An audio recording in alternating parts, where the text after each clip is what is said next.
o domicílio dele. Mas, gente, será que ele pode escolher qualquer lugar? Eu tenho um amigo meu que passou num concurso bem distante, que para chegar lá ele pega avião, depois ele pega carro, depois ele pega balsa, até ele chegar na comarca que ele passou, para juiz. Seria interessante, né? Eu falar assim, então meu domicílio tributário é lá, não é? Vou colocar lá, por quê? Porque eu vou dificultar a fiscalização. Mas o que minha vida, lá naquele lugar que meu amigo tá, tem a ver? O que o cu tem a ver com a calça na minha vida nesse sentido? Porra nenhuma, né? Ou seja, por mais que o domicílio seja de eleição, o fisco ele pode negar. Ele pode recusar. Porque quando ficar, né, latente que o meu interesse é o quê? Dificultar a fiscalização, dificultar a cobrança, tá bom? Aí a gente estava falando mais uma vez, né, semana passada, que talvez a banca possa ser da FGV.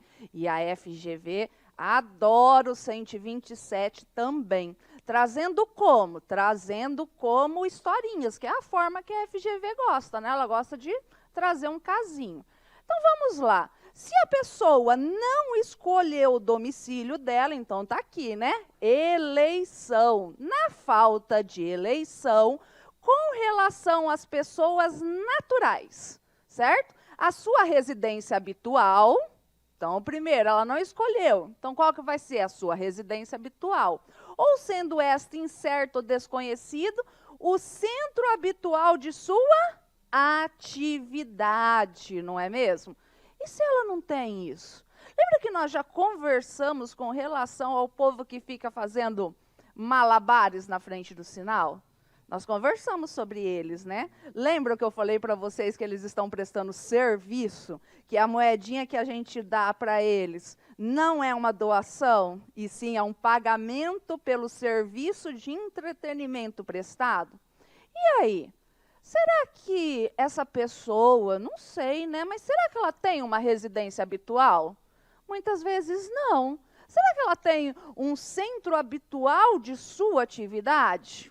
Também não. Se isso for desconhecido, onde que é o domicílio dela? Onde que costuma ser o domicílio dela? Aqui, na situação dos bens. Será que tem bens? Provavelmente não. Então, onde que vai ser o domicílio dela? No local que ocorreu o fato gerador. E por incrível que pareça, a FGV ela fez mais ou menos essa mesma historinha, para você falar, então, que ou é na localidade dos bens, não tendo os bens, o domicílio é onde foi realizado o fato gerador. E aí? E para a pessoa jurídica de direito privado? Se ela não elegeu, onde que é? Lugar da sua sede, ou onde foi realizada o fato gerador em cada estabelecimento. Por exemplo, se a gente pensar, né? Se a gente pensar no ICMS, se a gente imaginar, por exemplo, umas casas Bahia da Vida, a sede provavelmente não é aqui no Mato Grosso. E aí, onde que vai realizar o fato gerador? Onde que vai ser o domicílio dela? Sempre vai ser em São Paulo? Tudo que Mato Grosso tiver que fazer vai ter que ir a São Paulo? Então, não. Nessa situação, é em cada estabelecimento. Tudo bem? E aí? E a pessoa jurídica de direito público, né? A pessoa jurídica de direito público, qualquer das suas repartições no território, tá bom? Mas o que eles costumam cobrar mesmo foi o que eu falei para vocês, com relação ao andarilho, esse tipo de coisa. Outra situação que vocês precisam observar e que provavelmente pode cair na prova de vocês é esse entendimento novo com relação ao IPVA. Somente cabe o IPVA somente pelo estado em que um contribuinte mantém a sua sede ou seu domicílio tributário. Que a gente tem muito problema, não é? A gente tem problema. O que acontece? Por exemplo, às vezes o outro estado tem o IPVA mais barato e o pessoal vai e faz a treta lá no outro estado. Podem prestar atenção. Locadora de veículo. Belo Horizonte. Locadora de veículo, Belo Horizonte. E aí?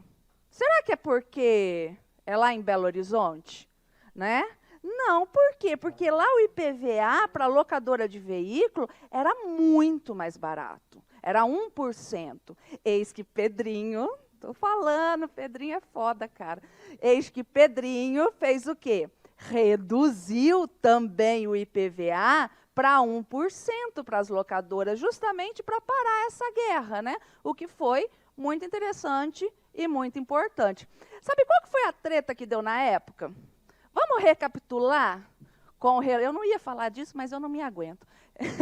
Mas acho que a gente acaba recapitulando os princípios, né? Por exemplo, quando que ocorre o fato gerador do IPVA? Né? Para os carros já usar 1º de janeiro. 1º de janeiro ocorreu o fato gerador do IPVA. O que aconteceu? Vamos imaginar que isso foi em 2017. Eu não lembro o ano certinho, tá, gente? Vamos imaginar que foi em 2017. Eis que essa redução da alíquota para as locadoras veio, salvo engano, dia 10/1 de 2017. Salvo engano, tá, gente? Eu não lembro de cabeça essas datas também, porque o tic-teco aqui não é tão bom para isso. Eles ficaram tudo louco. Por quê? Porque o pagamento ia ser aqui. Então, reduziu para 1, certo? Reduziu para 1 e antes, vamos supor que era 2. E o pagamento ia ser aqui. Nossa, foi um inferno, porque queriam de qualquer jeito que fosse já diretamente para 1%. Até vieram me procurar, não, mas é 1%. Eu falei, tudo bem, eu faço essa ação e joguei um valor lá em cima. Nossa, você está louca? Eu falei assim, não, se for para eu passar vergonha, minha vergonha tem um preço, né? Por que no ano de 2017 não seria 1%? Não. Ó, diminuiu. Diminuiu. Próximo exercício financeiro, no mínimo 90 dias, é para aumentar. Hã? Ah, menino, isso mesmo. E retroatividade, porque eu aplico a lei com eficácia no momento da ocorrência do fato gerador. Qual era a lei com eficácia no momento do fato gerador? 2%. Então, esse 1%, na realidade, de fato, só teve aplicabilidade em 2018. Mas não por causa do princípio da anterioridade, vocês estão entendendo? E sim em razão do princípio da irretroatividade. Fechou? Beleza? Não? Então vamos lá. O que acontece? O que nós aprendemos? Que vou fazer a linhazinha do tempo melhor. Imaginem o seguinte. 2017, certo? 2017. Dia 1º/1 de 2017. Realiza o que aqui? O fato gerador do IPVA do carro usado, certo? Realiza o fato gerador aqui. Qual que era a alíquota aqui? Por exemplo, 2% no caso de locadora de carro. Beleza? Ótimo. Imagine que dia 10/1 de 2017 vem uma nova lei. E ela faz o quê? Ela reduz. Para quanto? Para 1%. Beleza? Para 1%.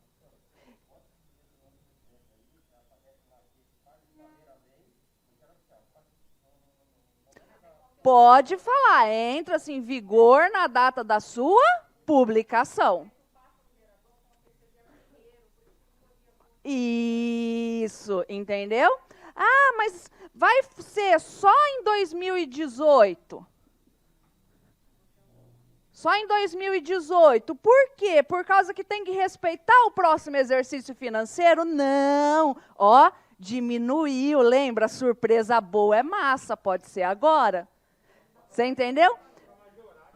Isso, só para majorar. Agora, por que só vai ocorrer aqui a eficácia para o carro usado?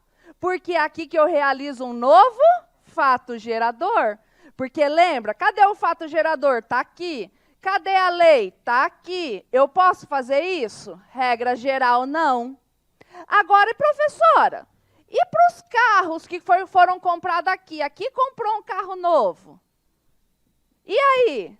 A locadora comprou um carro novo. E aí, qual lei vai aplicar? Aí vai aplicar 1%. Por quê? Porque aqui eu tenho o fato gerador, eu tenho aqui. Beleza? Então, fechou. Então, vamos para a nossa questão.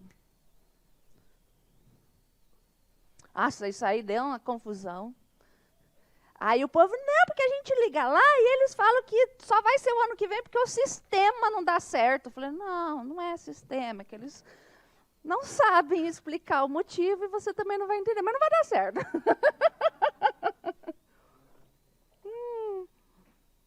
Mas vamos lá. Vamos marcar verdadeiro ou falso. 2 irmãos proprietários de um mesmo imóvel urbano desde 2010, recebido por doação dos pais em antecipação da legítima. Havendo inadimplemento, não responderão solidariamente em relação ao crédito de IPTU cujo fato gerador ocorrerá em 2014? Não responderão solidariamente? Responderão, não responderão? Não é o exemplo que eu dei para vocês? Então, falso. Porque tiro não, aí daria certo.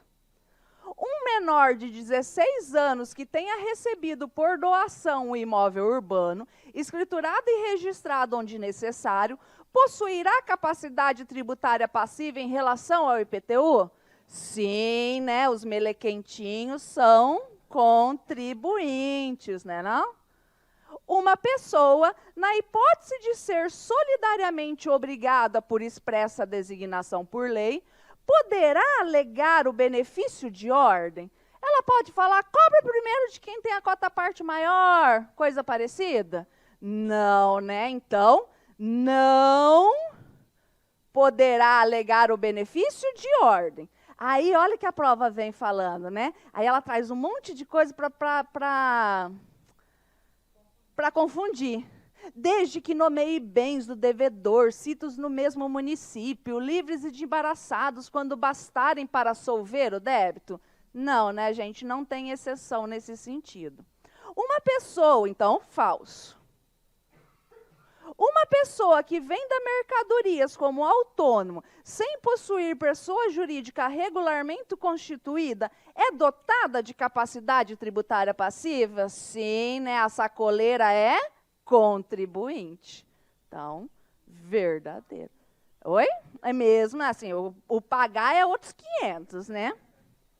Então, letra D.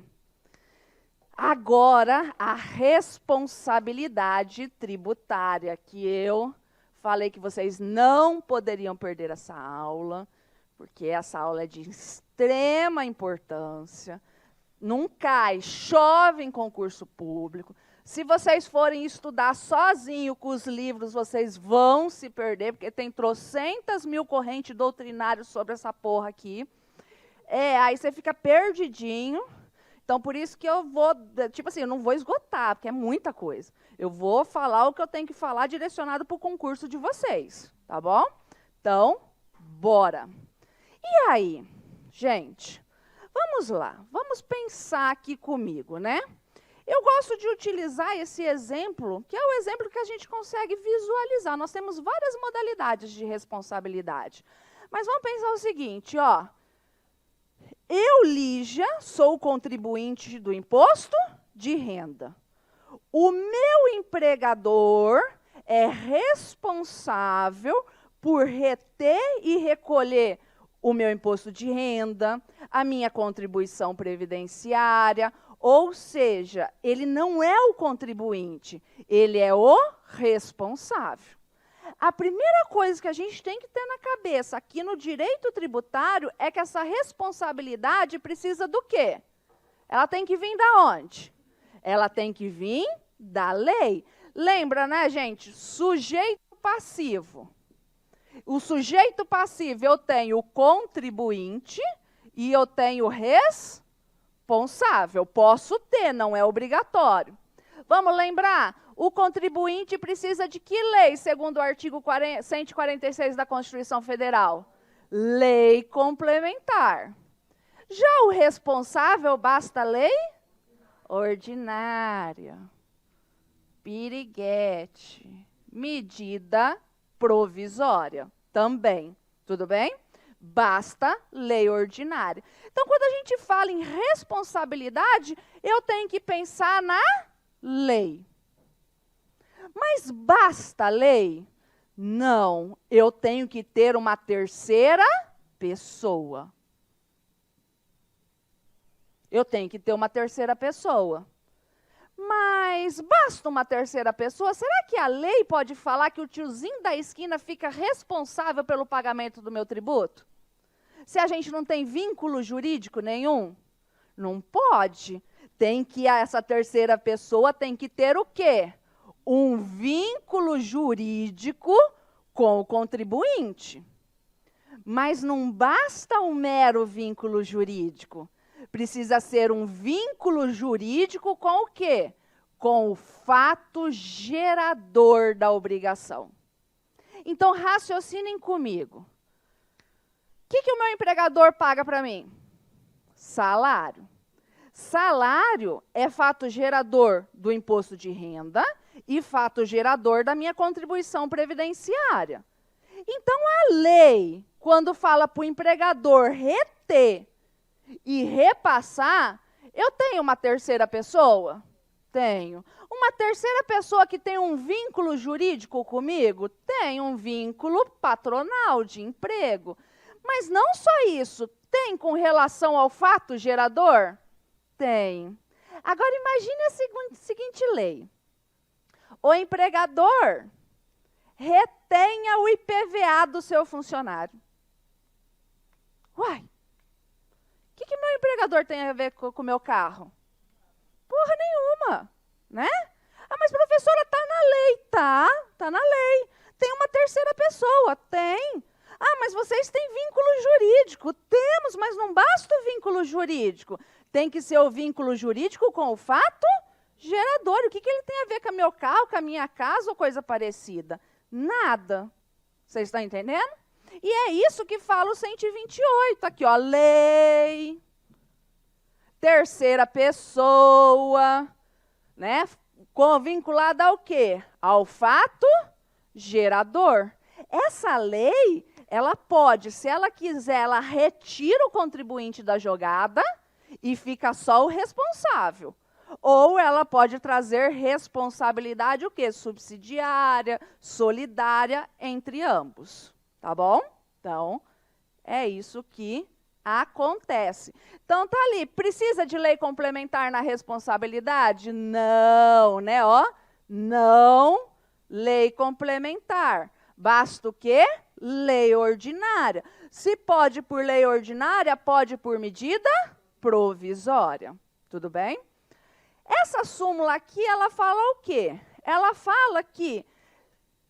Eu vou desenhar, senão vai só falar aqui, ó.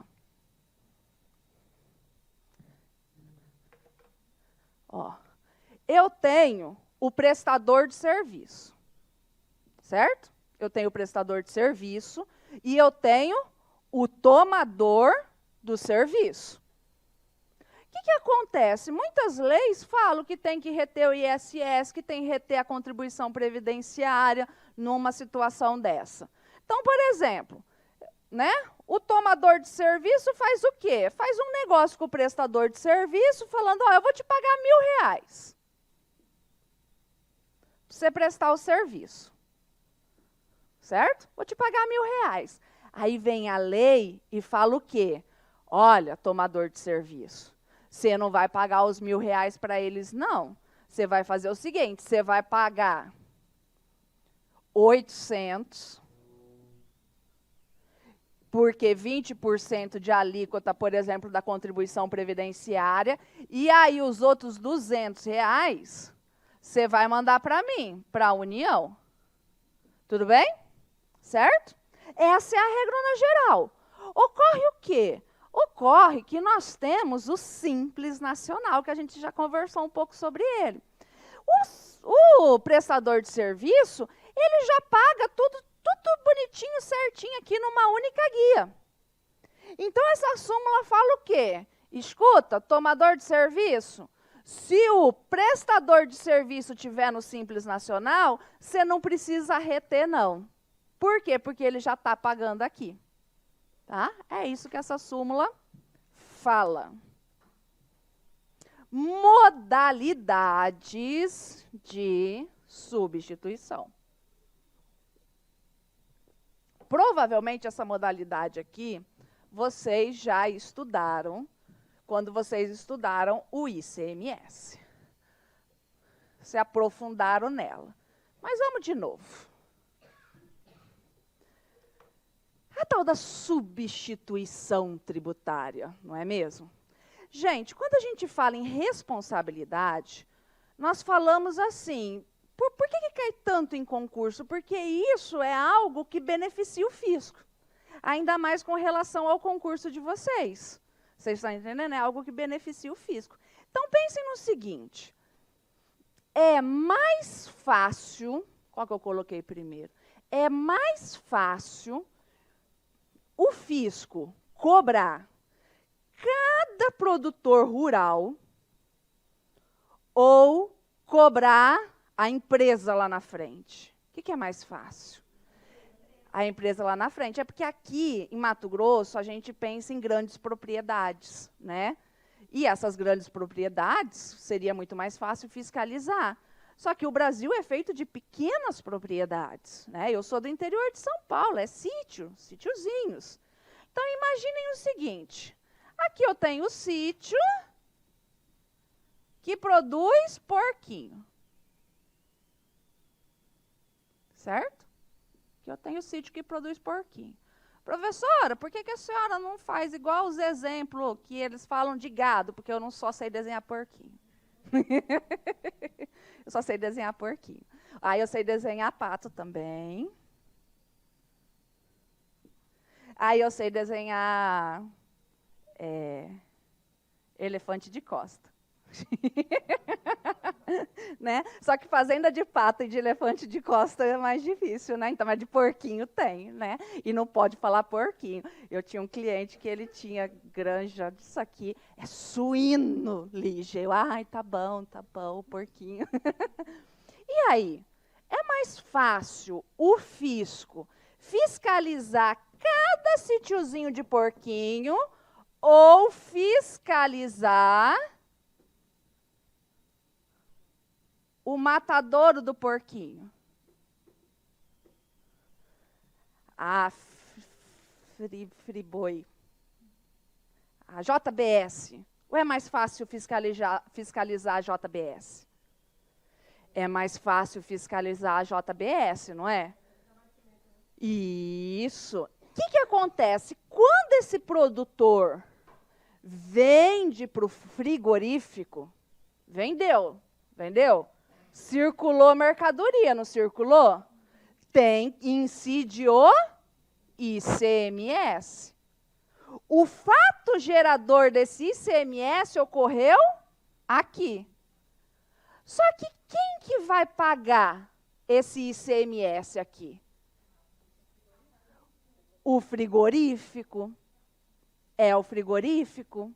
É ele que vai pagar. O contribuinte é a fazendinha. Vocês estão entendendo? O fato gerador ocorreu aqui. Ocorre que o pagamento vai ser realizado pelo frigorífico, porque é muito mais fácil o fisco fiscalizar o frigorífico do que cada sítiozinho. Tá? E aí, como que é o nome dessa responsabilidade aqui? O nome dela é regressiva. Por que regressiva? Porque eu vou dar o nome aqui, não onde está o pagamento, e sim aonde ocorre o fato gerador. E o fato gerador ocorre antes do pagamento. Para mim, isso é uma aberração jurídica, mas a gente não vai adentrar nesse mérito. O que acontece? É antes do pagamento. Por isso que ela é chamada de regressiva, para trás. Tudo bem? Beleza? Então tá. Agora, nós vamos para a progressiva.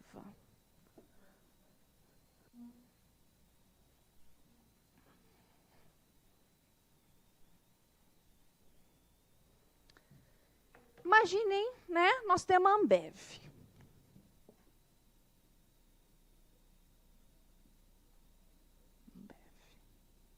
Certo? Ambev.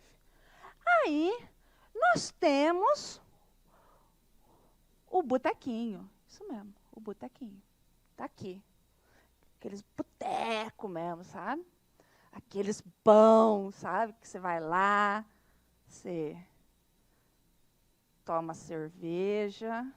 Eu não sei vocês, na época que vocês eram jovens, mas na minha época de faculdade, a gente tomava cerveja no canudinho.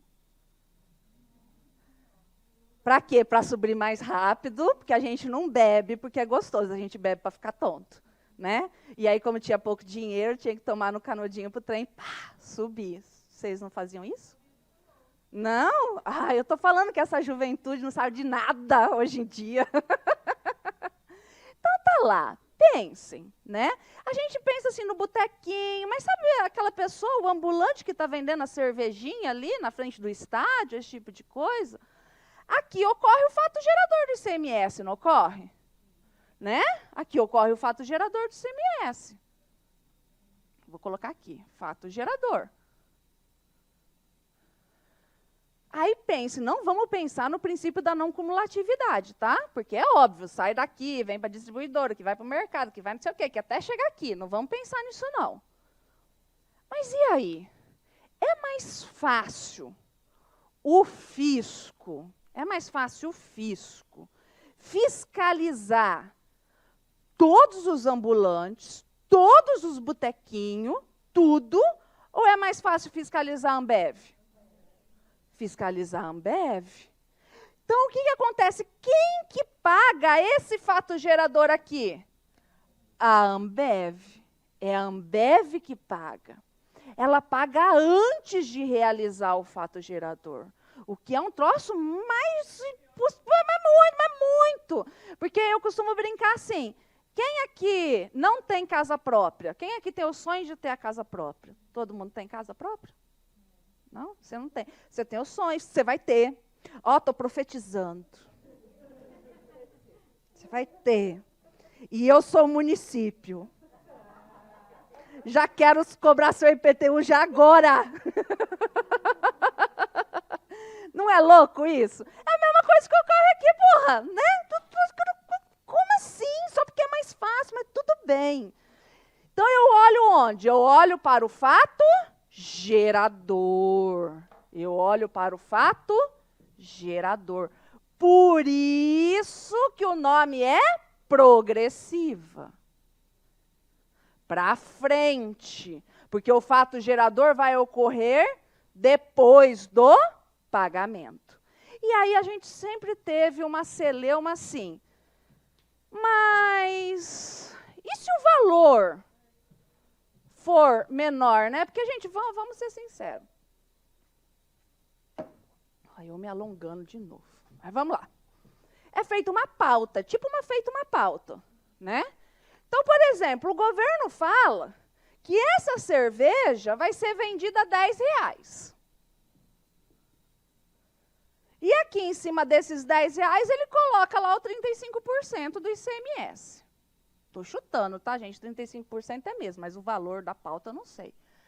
Então, quanto que vai ser? R$3,50. Então tá bom. Ótimo. Só que você vai ali na praça popular, por exemplo, vai estar... Eu ia jogar 15, está R$20 na cerveja na praça popular, credo. certo. Ainda bem que eu não vou mais para balada. Então, gente, eu sou da época do Cavernas, que a gente tomava coisa em copo, entendeu? Praça popular, coisa de burguês. Ou seja, R$ 20. Só que lá no Cavernas está vendendo a quanto? Eu vou colocar 5, porque eu não vou conseguir fazer a conta de 7. 5. Não é não?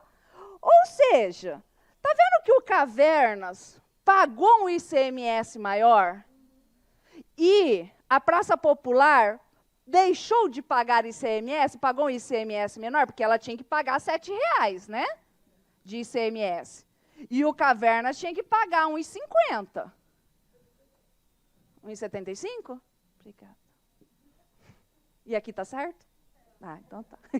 Falei que eu não sei matemática, gente. Então, o que acontece? Nesse sentido, isso a gente sempre falou, que esse tipo de pauta é o quê? Você está engessando o mercado, você está indo contra a livre concorrência, você está fudendo com a vida do mais fraco e beneficiando o mais forte, né?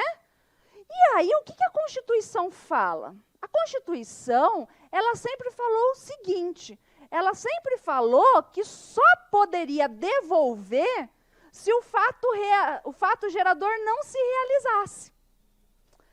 Como assim? Vocês acreditam em Walking Dead? Zumbi? Eu acredito, entendeu? Eu acredito. E vocês querem ver só? Aqui no Mato Grosso, assim, você está andando, aí tá tá vindo o caminhão de cerveja. Caminhão de qualquer coisa. Né? Você está andando, tá aquele breu, não tem nada para um lado, não tem nada para o outro. Você fala assim, cara, se furar meu pneu, estou fodida, né? Vai ter. Cai uma carga. Brota os Walking Dead do chão. Brota, porque eu não sei por que brasileiro acha que carga tombada é patrimônio público. Não é? Acho que é patrimônio público. E aí eu acho engraçado que se é soja, o povo aparece até de carriola. Que ele pensa assim, sei lá, tá R$ 100 o saco do soja. Tá R$ 100 o saco do soja e vai fazer o quê com a porra daquelas... O povo não sabe nem cozinhar aquela desgraça. Mas não, é o prazer de pegar, né? É o prazer de pegar o negócio. E aí, então, não se realiza o fato gerador. Não se realiza. Então, pode pegar de volta, certo? Beleza? E isso a gente sempre brigou, tal, tudo. Eis que, com o passar dos anos, isso já faz algum tempo, né? 2016, o STF falou, não, olha, vamos fazer o seguinte, isso aqui não está justo. Então, vamos fazer o seguinte, vamos pegar e devolver quando o ICMS for menor. Isso aqui, gente, é muito parecido com o nosso garantido. Se vocês fizerem uma retrospectiva da forma da nossa cobrança do ICMS, né, é o garantido. Por quê? Porque colocava-se uma pauta fiscal, e aí você pagava tudo na entrada, e quem vendesse abaixo daquela pauta, foda-se, e quem vendesse acima, estava de boa. Até que o governo falou, opa, vou começar a fiscalizar com relação ao garantido as praças populares da vida. Tipo, né? E aí queriam o ICMS complementar. Aí sim, deu BO, entendeu? Foi um vucu. Mas enfim, então tá. Você quer que eu pague a diferença? Então você também tem que devolver quanto paga menos. Então hoje tem que devolver. E isso está, tá? Aqui é tudo que eu estou falando, e isso está escrito na lei do ICMS do Estado de Mato Grosso hoje, que veio com a modificação em 2019. Então, isso consta na 7.098.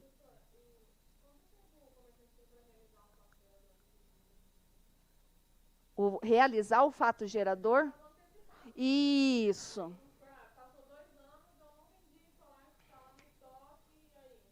E aí, quando você vender, eu tenho esse entendimento. Apesar de ser uma briga, por quê? Porque quando que você vai entender se você realizou o fato gerador maior ou menor? Se ele não vender nunca, ele pode pedir de volta. Se deteriorar. Entendeu? Por exemplo, o que é se deteriorar? Depende do tipo de estoque que é. Se é perecível, tal. Entendeu? Então, nessa situação, eu entendo que você vai poder restituir não de quando foi pago, lá pela Ambev, por exemplo, mas quando você vendeu, porque aí você consegue identificar se houve o fato gerador menor ou não. E aí, a partir disso que a gente pode falar de prescrição. Por quê? Porque o que é prescrição? Prescrição é tempo mais inércia. Quando que eu posso falar que você se manteve inerte? Após você efetivamente realizar o fato gerador. Beleza? Então, pode pedir de volta. O problema aqui é a teoria da repercussão. Esse é o grande problema, a teoria da repercussão. E aí? Chove teoria da repercussão para concurso Profisco? Chove, entendeu? Chove. Porque o que o 166 fala? Ele fala o seguinte, ó. Espera aí. Como que eu posso ter certeza que a Ambev pagou? Como que eu posso ter certeza que a Ambev pagou certinho? Porque, por exemplo, para o boteco aqui da esquina, né? Aqui para o Cavernas restituir, ele fala o seguinte, escuta, você me comprova se a Ambev pagou certinho? Você me comprova que você não passou esse ônus de R$3 aqui para o consumidor? Você tem como me comprovar isso certinho? Ah, não tenho. Ah, você não tem como comprovar certinho se você passou o ônus, então você tem que pegar o quê? Autorização. Sabe? Você tem que pedir autorização para o contribuinte de fato, para você poder restituir. E aí? E para poder restituir com relação a isso? É difícil pegar essa autorização. Então, quer dizer que o governo fica com o dinheiro? Pois é. O que acontece? Entre o privado e o público, quem que sobrepõe? O público. Vocês estão entendendo? A prática disso é bem complicado. O que vocês precisam saber é o enunciado e a súmula. Então, vamos ler. A restituição de tributo que comporte, por sua natureza, transferência da respectiva encargo financeiro, aqui não tem o ICMS, né? Não tem o IPI, somente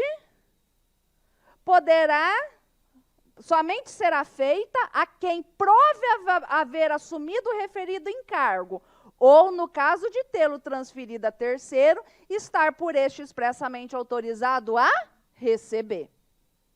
Tudo bem? E aí, o que fala a súmula?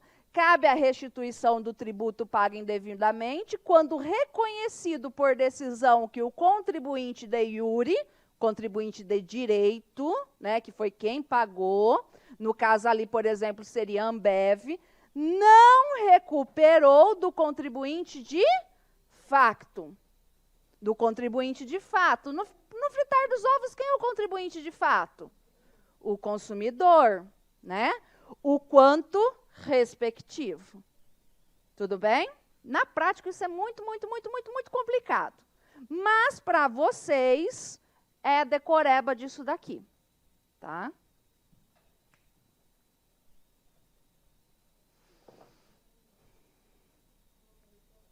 Hã?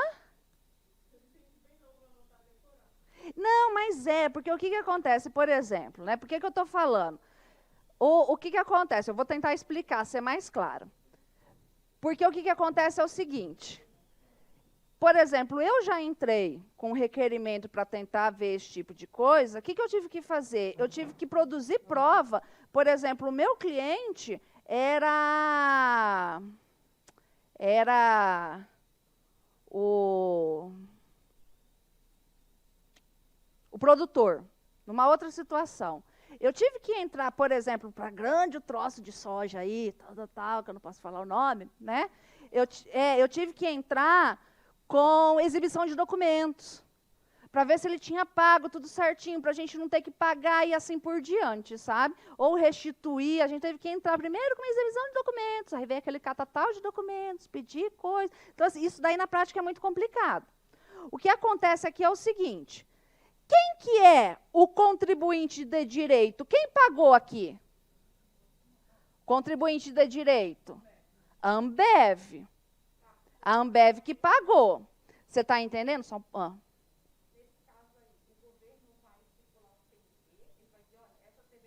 Isso.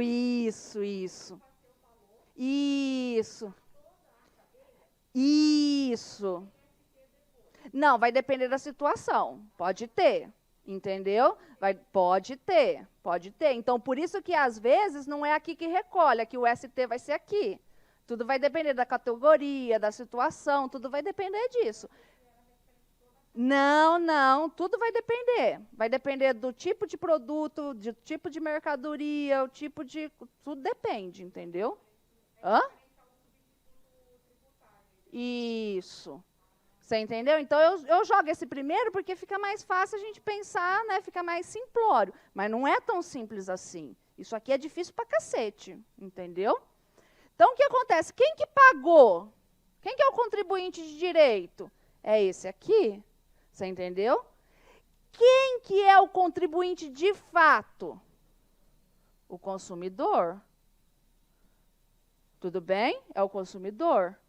Para a Ambev poder pedir a restituição, como que ela comprova que ela não embutiu? Lógico que ela embutiu. Se ela não tiver embutida, ela vai ter prejuízo. Você entendeu? Ela embutiu. Não tem como, né? Ah, beleza. E aí? O que acontece? Ela teria que pedir benção para tudo isso daqui. Como que ela vai pedir benção para tudo isso daqui por escrito? Você está vendo como é complicado? Tá? Isso é para o concurso de vocês. É isso que vocês têm que entender. Que ou a Ambev prova por A mais B que ela não repassou o ICMS para o consumidor final, que é praticamente impossível, ou ela tem que pedir benção. O que é pedir benção? É pedir autorização expressa para todo consumidor de fato. Vocês estão entendendo? Isso é para o concurso de vocês. É isso que eu falo que é o decoreba que precisa entender. Porque, na realidade, se a gente for aprofundar e eu for trazer a prática, toda a documentação, todo o negócio, a gente não sai nunca mais daqui. Você entendeu? Então, esse é o X da questão. Não? Vê aí.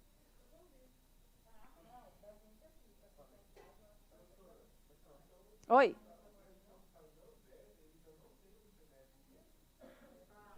Tem.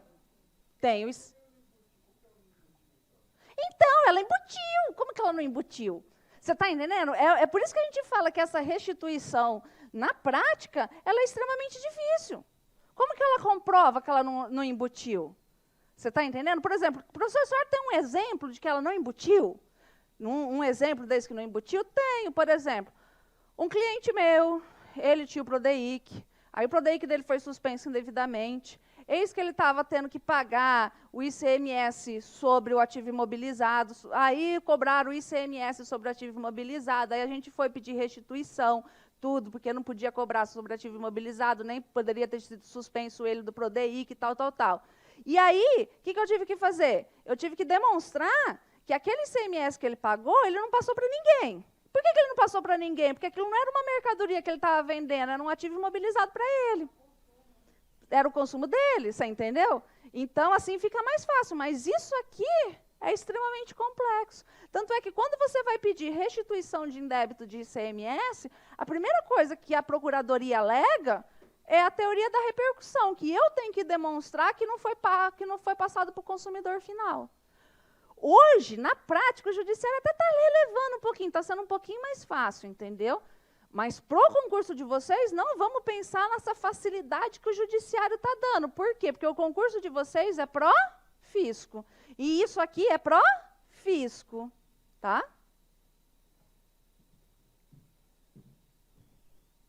Opa. Por transferência, por transferência. Vamos imaginar um imóvel.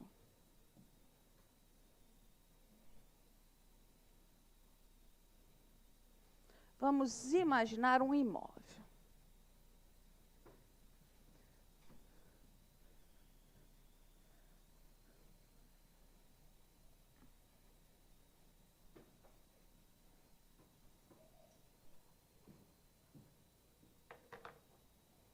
O imóvel. Um imóvel. Esse imóvel está devendo IPTU de 2019. 2019, 2020. Tudo bem? Ele está devendo IPTU de 2019, 2020. Eis que você adquire esse imóvel agora em 2021. Você adquire. Você recebeu por doação, ou você comprou, tudo bem? O que acontece com esse IPTU atrasado? Ele segue a coisa. Você está entendendo? Esse IPTU está aqui dentro da casa, vamos imaginar. Ele está dentro da casa. Então, ele segue a coisa. Então, quem adquirir, que eu gosto de chamar de comprador porque fica mais fácil, para vocês entenderem, ele fica responsável pelos IPTUs atrasados. Ele fica responsável. Por quê? Porque a obrigação aqui, que a gente chama, né, no direito civil, é propter rem. Ela está na coisa. Então, o IPTU está na coisa, o ITR está na coisa, a taxa de coleta domiciliar de lixo está na coisa, a contribuição de melhoria está no imóvel, está no imóvel. E ele segue ele. Mas, professora, mas por que isso? Gente, raciocina. Quem que era o contribuinte? O vendedor. O alienante vendedor. Se ele vender e ficar devendo para trás, às vezes ele pode ficar sem patrimônio nenhum, né? Então, nada melhor do que o tributo do imóvel seguir ele, porque aí, em tese, tem garantia para receber esse crédito tributário. É a lógica do negócio. Vocês estão entendendo? É a lógica do negócio. Então, quem adquirir responde pelos tributos deixados lá atrás, com relação aos imóveis e aos móveis. Daqui a pouco a gente chega lá, tá? Até aqui vocês entenderam, né? Só que nós temos duas exceções. Duas exceções, tá? Ah, não, pera, eu ia falar um negócio. Ai, mas professora, eu sou advogado. Lembra? Não advogado, eu sou advogado. Estou vendo, puxei a capivara da casa. Estou vendo que está devendo, eu sou o advogado comprador, civilista, né? E aí ele fala o quê? Vou fazer um contrato. Vou fazer um contrato. E aí eu coloco aqui no contrato da compra e venda da casa que o contribuinte, que é ele o contribuinte, o que eu tenho a ver com esse negócio? Porra nenhuma, o problema é dele. Que ele que vai ficar responsável. E eu consto na escritura, com o timbre do cartório, com 10 testemunhas, bem bonito, né? E aí? Né? As convenções particulares não modificam a relação jurídico-tributária, artigo 123 do CTN. Essa cláusula perante o fisco é a mesma coisa que nada. E na esfera civil, aí pode, porque aí vai com ação de regresso. Então, isso daqui não é exceção, tá, gente? Isso não é exceção. Quais são as duas exceções? Vamos imaginar o seguinte, quando um imóvel chega aí a leilão, asta pública, pensem comigo. Ó, raciocinem comigo. Vocês estão devendo. Estão devendo. Deixa eu vir para cá, que acho que aquela ali não vai filmar. Vocês estão devendo as Casas Bahia e o IPTU. Você só consegue pagar um dos dois boletos. Você vai pagar qual? As Casas Bahia, lógico. É óbvio que você vai pagar as Casas Bahia, porque senão você vai ficar sem crediário. Então você vai ficar sem crediário. Aí você vai pagar as Casas Bahia. Então, se um imóvel seu já foi a leilão por causa de dívida privada, por exemplo, será que está devendo tributo? Óbvio que está, certeza. Quando o imóvel vai a leilão, ele costuma ser vendido abaixo do preço do mercado ou acima? Abaixo. Se falar que quem está comprando esse imóvel em leilão ainda fica responsável pelos tributos devidos, o que vai acontecer? Ninguém vai comprar, vai mais para baixo ainda. Por isso que o parágrafo único, ele fala, em caso de arrematação em asta pública, o que é essa asta pública? É o leilão. A subrogação ocorre sobre o respectivo preço. Então, você que arremata no leilão, você tem que pagar o valor. Vocês estão entendendo? Não vem a responsabilidade. Professora, isso significa que extingue a dívida?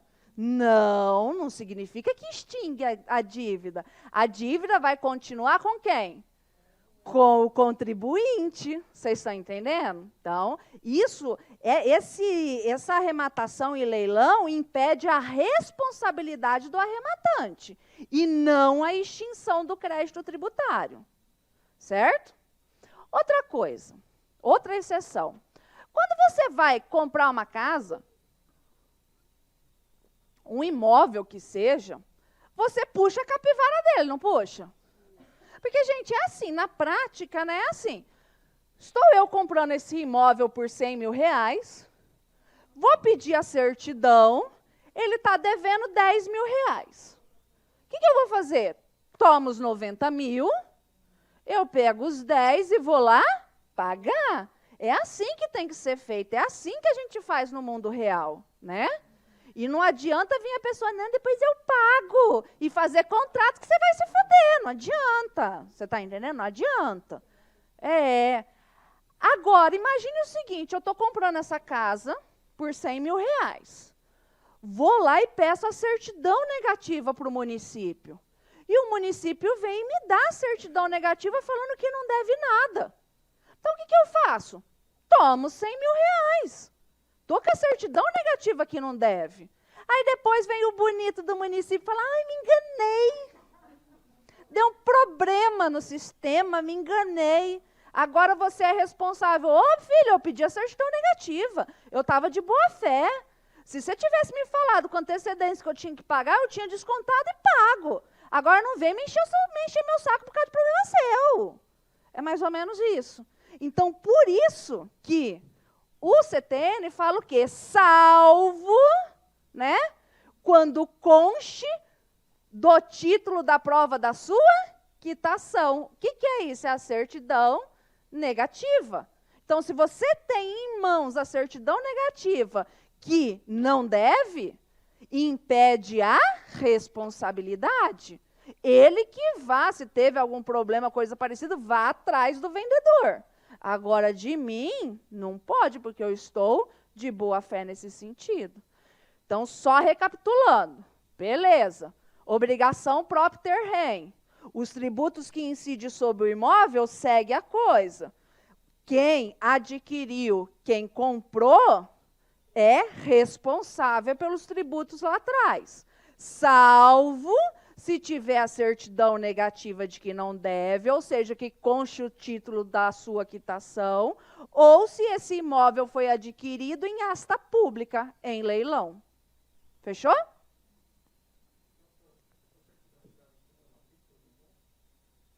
Você vai lá na prefeitura e eles vão te dar. Uhum. Tem. Aí a gente entra nos privilégios dos créditos tributários, tá? Que a gente vai ter aula disso. Isso. Isso. Agora, não, mas mesmo assim, se tiver devendo, entendeu? Vai pelos privilégios do crédito tributário.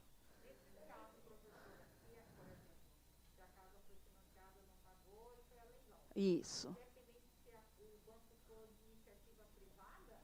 Isso. Vai, o fisco ganha. O X da questão, quem for comprar, beleza, isso daqui é o que cai em concurso. Né? Agora, se o concurso quiser aprofundar mais ainda, o que o STJ tem decidido? Ele tem que ter decidido o seguinte, isso aqui é a regra.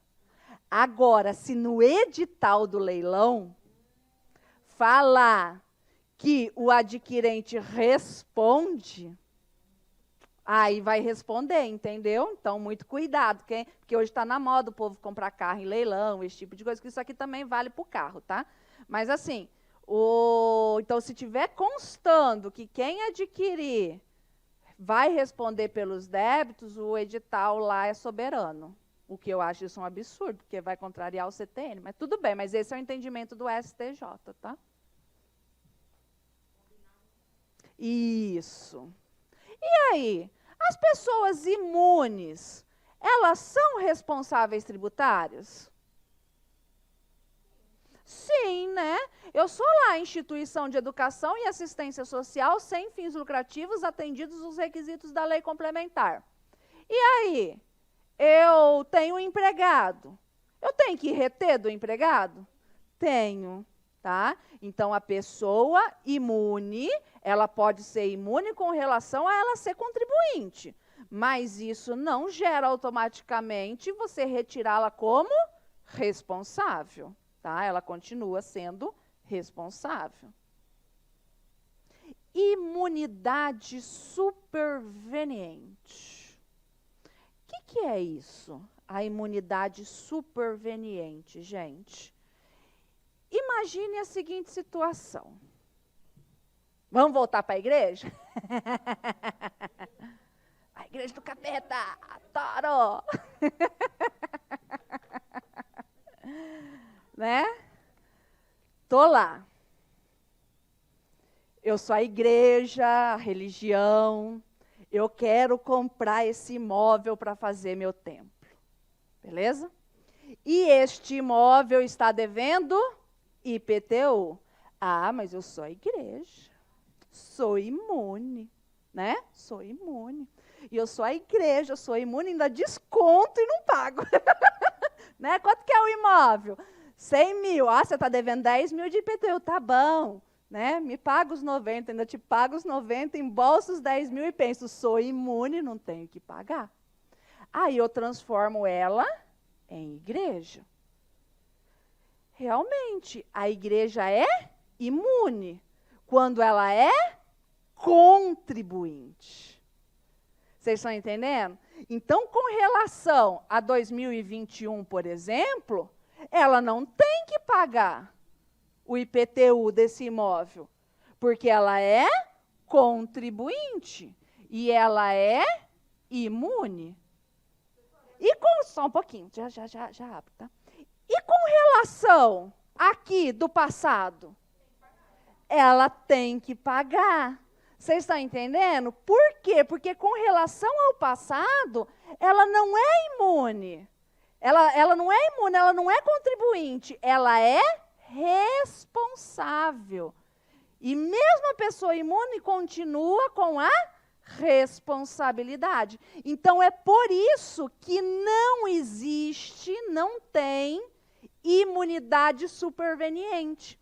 Não existe uma imunidade que é gerada depois. Aqui era imune? Não. Então, não é só porque uma pessoa imune comprou que vai haver essa imunidade superveniente, vai surgir essa imunidade. Não, aqui ela é responsável. Ela tem que pagar. A igreja? Não, de nada. De contribuição, de taxa, agora de imposto não. Até porque, qual a natureza jurídica da oferta? É do dízimo. Qual a natureza jurídica do dízimo? Doação, não é doação? É doação, né? É doação. E aí, por exemplo, doação não incide imposto de renda. Tá entendendo? Incidiria ITCD, mas aí ela é imune. Não, mas ela é imune a impostos. Ela é imune. Ela é imune com relação a impostos. Tudo que tem I. IPTU, ITCMD, ITBI, sabe? Tudo que tiver aí, ela é imune, ela não paga. Se é isso, a contribuição de iluminação pública, ela paga, uma taxa de coleta domiciliar de lixo, ela paga, uma contribuição de melhoria, ela paga. Salvo se essas leis falarem que ela é isenta. Tá? A partir do fato gerador, isso mesmo. E isso para trás, não. Isso mesmo. Pode falar.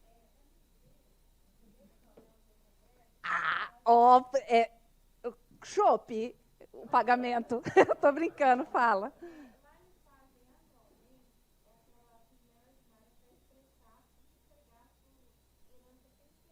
Uhum. Não, não há necessidade. Entendeu? Até porque não há uma regulamentação com relação à igreja. Até tem. Mas ali ela é autoaplicável. Você vê que não tem, por exemplo, diferente das instituições de educação e assistência social sem fins lucrativos, que precisa seguir os requisitos da lei, a igreja não precisa fazer a contabilidade, vamos falar assim, para ela ser imune. Agora, é por isso que se desvirtua, né? Criam-se igrejas para se lavar dinheiro, que isso acontece, gente. A gente tem muita igreja séria, a gente tem muita igreja pilantra. Isso a gente tem, como a gente tem tudo, né? Então, o que acontece? Mas só porque ela não tem isso, não impede que o fisco vá lá fiscalizar. Não impede a fiscalização, entendeu? Só que a fiscalização ela acaba sendo um pouco mais difícil por causa justamente dessa informalidade da igreja. Você entendeu? As igrejas maiores não, elas já costumam ser, né, tudo. Aí você vai pegar como que você pega? Cruzamento de informação, principalmente com contas bancárias, esse tipo de coisa, entendeu? Então, por isso que é muito importante, por exemplo, o Estado fazer convênio com a União e assim por diante para essas trocas de informações. Tá? Beleza.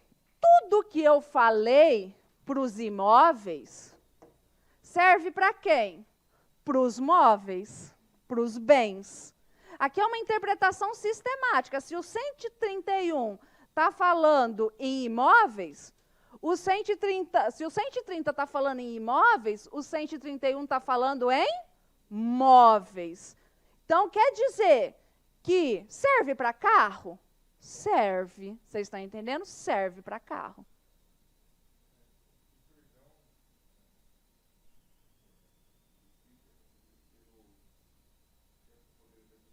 Não entendi. Fala mais alto. O perdão tem que vir por lei. Por lei. Não pode vir só pelo decreto do chefe do Poder Executivo. Isso. Lei ordinária. Então, tipo assim, a remissão ou anistia, que ambos são perdões, tem que ser por meio de lei. Passado, por exemplo, se é do Estado, tem que passar pela Assembleia Legislativa do Estado. Ocorre que quem que inicia esse projeto? Tem que ser o Poder Executivo. Vamos supor, um deputado querendo, como esse bonzinho, eu vou fazer uma lei perdoando tudo. Essa lei ela é inconstitucional por ausência de iniciativa, entendeu? Então, quem vai definir isso é o Poder Executivo, porque aí, justamente, ele tem que respeitar toda aquela questão do que ele pode renunciar para não fugir à questão da orçamentária, dos tetos, a lei de responsabilidade fiscal. Isso daí não é tão simples assim. Não é, por exemplo, eu sou o governador e quero fazer bonito. Então, eu vou iniciar um projeto de lei perdoando o que eu quiser. Se ele fizer isso e não tiver de acordo com toda a questão orçamentária, com os gastos, não sei o quê, mais ou menos, de uma forma simplória, né? Quanto que eu preciso para pagar servidor tudo certinho? 600 milhões. Quanto que eu tenho em caixa? 400, eu tenho em caixa, tudo dívida, sei lá. Eu tenho 600 milhões. Ah, mas desses 200 milhões aqui eu posso perdoar. Ah, eu vou perdoar. Para eu fazer média com a sociedade, aí eu não pago os servidores. Então, não é simples assim, tá, gente? É bem complexo.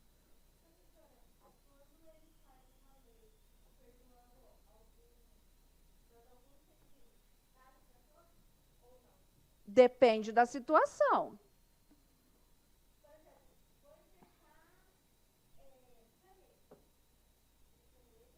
Ah, não, sim.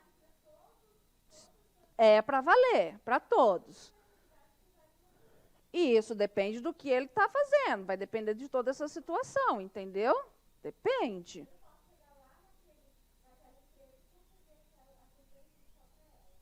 Não pode, mas faz. É, não pode, mas faz. Mas e aí, Lígia, o que tem que fazer? Por exemplo, né? Concederam os benefícios fiscais só para a Coca-Cola. Né? Então a Coca-Cola ficou lá embaixo. E a Marajá tinha esse benefício? Não tinha. O que eu, Marajá, tenho que fazer? Eu tenho que entrar na justiça, requerendo em razão do princípio da isonomia, e querer esse benefício para mim também. Certo? Ah, mas e aí? Quem que vai lá contra da Coca-Cola? Aí é Ministério Público, aí é isso. A gente, meros mortais, não podemos fazer nada. Entendeu? Foi igual uma vez. Tá, vamos lá, para vocês entenderem isso aí. Tô eu, de cara cheia, sábado, 2 horas da manhã na balada, isso faz algum tempo, antes da pandemia. Aí eu saio para fumar e fico lá com com as redes sociais, né? Aí vem, 2 horas da manhã, uma aluna, professora! Eu falo bem, olha, aqui na minha cidade, acabei de descobrir que fizeram na cidade dela, lá no interior, que eu não lembro o nome, vou ser bem sincero, fizeram uma lei específica, isentando só os imóveis do fulano de IPTU. E fizeram uma lei para o dono da cidade, o fulano é praticamente o dono da cidade, isentando só ele, direcionado para ele. Que absurdo, o que nós vamos fazer com isso? Eu falei, você não pode fazer nada. Quem que você é? Você não é porra nenhuma.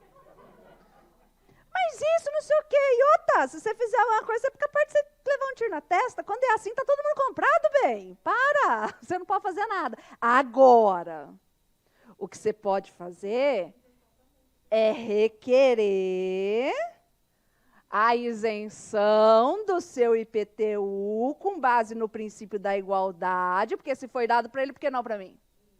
Você entendeu? Aí é isso que a gente pode fazer. Tá?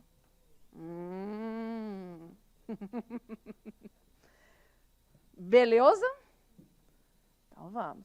Agora é diferente, é porque cada caso é um caso, né?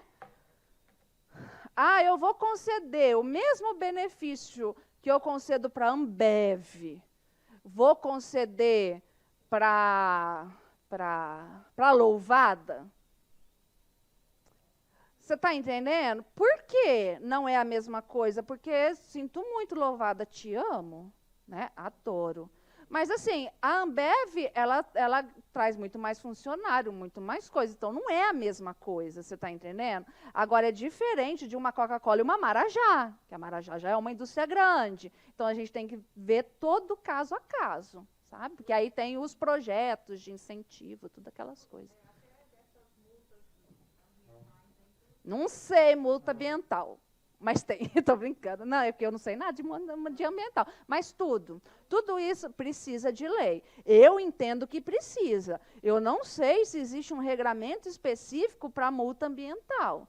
Que é igual, aí, eu não sei a legislação ambiental. Né? Se tem alguma exceção, não sei. Mas, em tese, não é para ter. Mas eu não vou falar porque não é.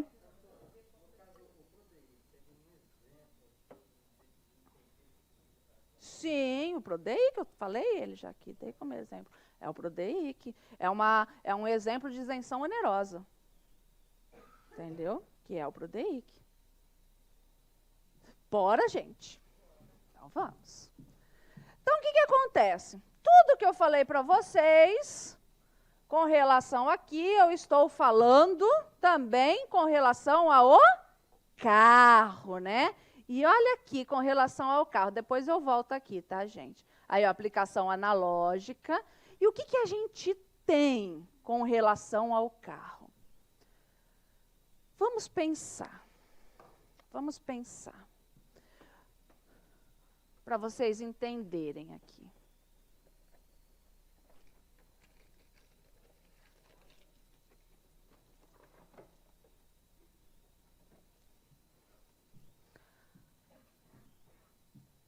Quando eu transfiro a propriedade de uma casa? No cartório. É só com a entrega da chave? Não. Beleza? É um bem imóvel, é uma situação jurídica que a gente falou nas aulas passadas. Quando que eu transfiro a propriedade de um carro?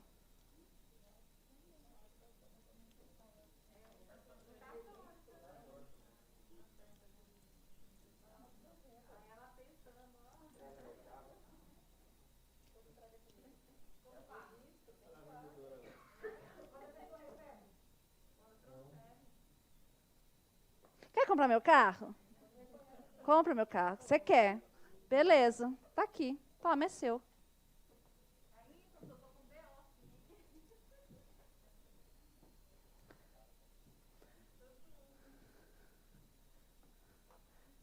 Quer comprar essa caneta? Quer. É sua. Qual a diferença do carro e da caneta? Nenhuma. Nenhuma. Você tá louca? Não tô. Confia na titia. A titia é velha nessa vida, né? A titia conhece o métier, gente. Confia nela. É a mesma coisa. São bens móveis. E os bens móveis se transferem pela mera tradição. Não precisa ter papel assinado. Não precisa ter o troço lá, contrato. Não precisa ter o trem que vai no cartório lá. Não precisa. Uma coisa é a gente falar que não precisa juridicamente. Você está entendendo? Outra coisa é ser simplesmente, toma, você se fodeu na prática. Você se fodeu na prática. Porque como que você vai provar quando que você transferiu? Você está entendendo? O X da questão é assim, gente. Eu tô explicando o que cai em prova, o raciocínio jurídico. A questão toda de Detran, tudo aquilo é procedimento administrativo. Aquilo é na esfera administrativa. Aquilo não muda a propriedade. Então, por exemplo, eu transferi o carro para você agora em 2021. Certo? Já imaginemos que está com o IPVA pago, tudo bonitinho. Te dei. E aí?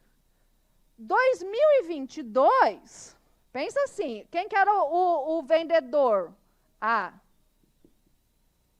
Em 2022, quem que estava com o carro? O comprador B.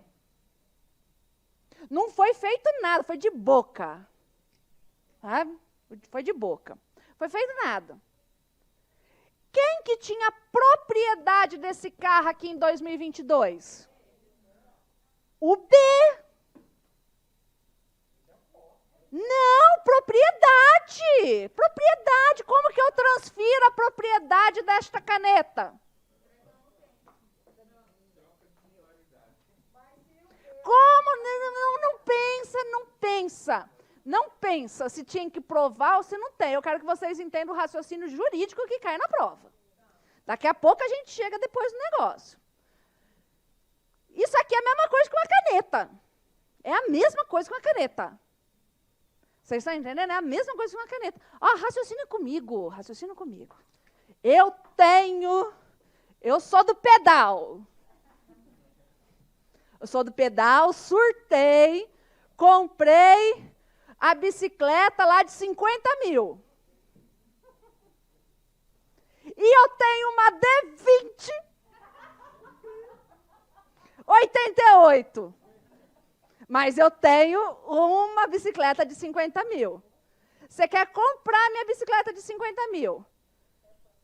Só entregar a bicicleta, que custa 50 mil. E a D20 88, que custa 20 mil. Também é só entregar. Vocês estão entendendo? É só entregar. Só entregar. Que muda a propriedade. Esse é o raciocínio. Sabe? Esse é o raciocínio. Porque a gente pensa assim que carro, tudo é uma coisa cara. Sabe? Tudo é uma coisa cara. Eu não ligo para carro. Mas às vezes eu estou montada, não nesse, que quando eu andava de Palio. Às vezes eu estava montada dentro do Palio com muito mais valor do que o Palio. E ocorre por minha tradição. Vocês estão entendendo? Não importa o valor. Beleza. Quem é o contribuinte do IPVA? O proprietário. Quem é o proprietário em 2020? B. 2022, isso. É B. Pouco importa o que está no registro. Pouco importa. O problema é, óbvio, na prática. É muito louco, eu sei. Por isso que sempre, essa discussão aqui é normal, sempre dá isso. Sempre dá. Você entendeu? Sempre dá. O X da questão é lógico. Esse é o direito. Mas o Detran sabe que está com B? Não sabe, ele vai cobrar quem? Vai cobrar A.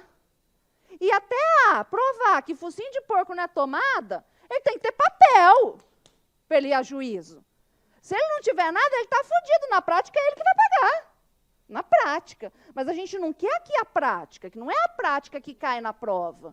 A gente quer o direito. E o direito, quem é o contribuinte? O B. Entenderam esse raciocínio, né? Beleza. É daí que sai essa súmula aqui. Bora lá. Que ela é relativamente nova. Que tem tudo a ver com o IPVA, que é o foco do concurso de vocês também. Aqui, ó. A responsabilidade solidária do ex-proprietário, prevista no 134 do Código de Trânsito, não abrange o IPVA. Tá vendo que A não fica responsável por isso daqui?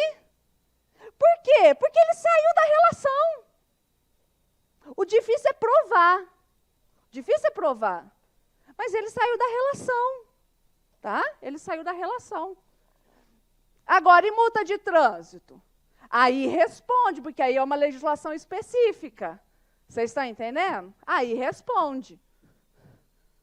Incidente sobre o veículo automotor, no que se refere ao período posterior à sua alienação, que é ali para frente.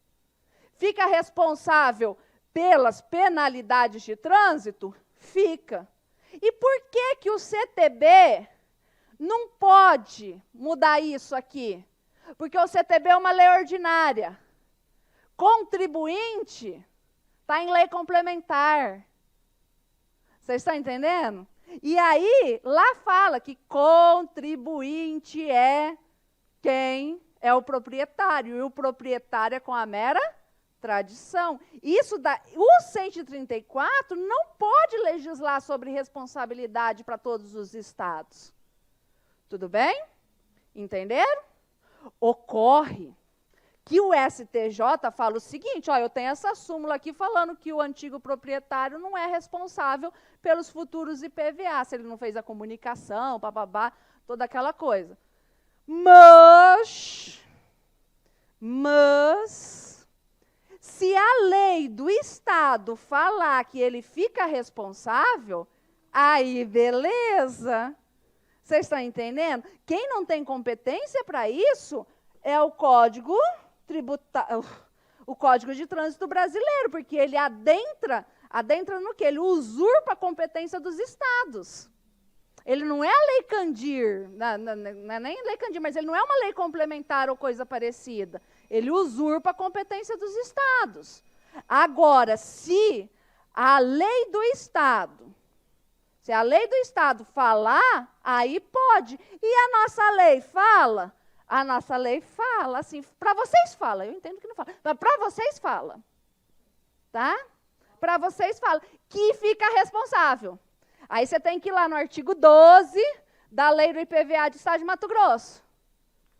A lei do IPVA do Estado de Mato Grosso, para uma prova do concurso público, ela fala que este daqui fica responsável lá para frente. Tudo bem? Então, aqui no Estado de Mato Grosso fica. Não. É assim, é que a gente tem que aprofundar. A súmula é uma regra geral. Você está entendendo? A súmula fala. Esse daqui não fica responsável. O vendedor não fica responsável lá para frente. Salvo, porque a gente aprofunda no voto, nos entendimentos posteriores, entendeu? Salvo, por mais que não está escrito, é isso que vocês têm que gravar. Salvo se a lei do Estado falar que responde. Ok?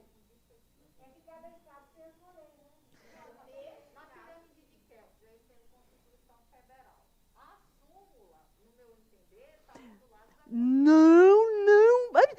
Presta atenção. Presta atenção, presta atenção, presta atenção, presta atenção.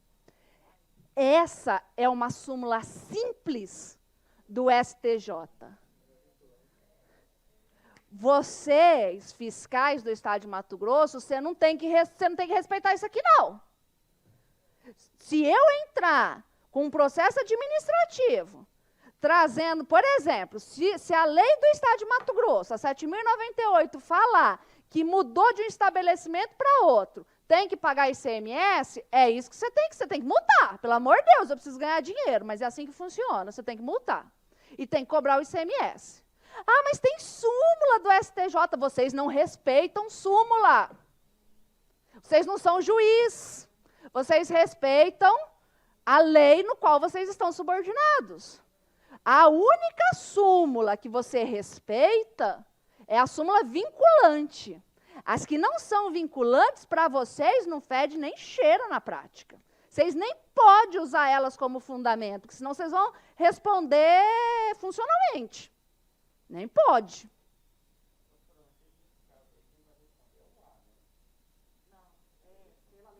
Que pela lei do Mato Grosso, responde os dois.